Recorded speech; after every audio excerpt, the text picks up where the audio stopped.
Day giveaway is just about over. I'm going to go ahead and get on to the next agar tests. So you can see next to me I've got some more nice samples and some different colored agar there.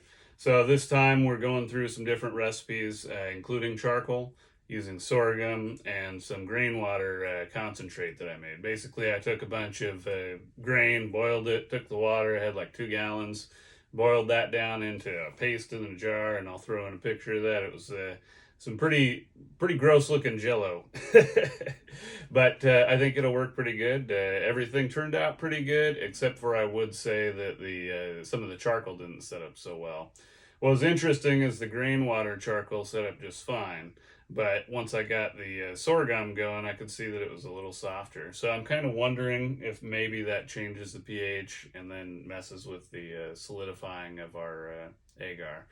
I don't know. We'll see on the next one. And on both of those charcoal, I actually did add 2 extra grams of agar powder just to make sure that it firmed up, because I've had that issue in the past. We also did some sorghum without the charcoal. It's low nutrient like we've done in the past.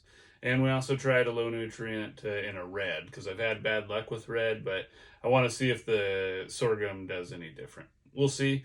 Next test, who knows? Put your suggestions in the comment. Thanks for watching.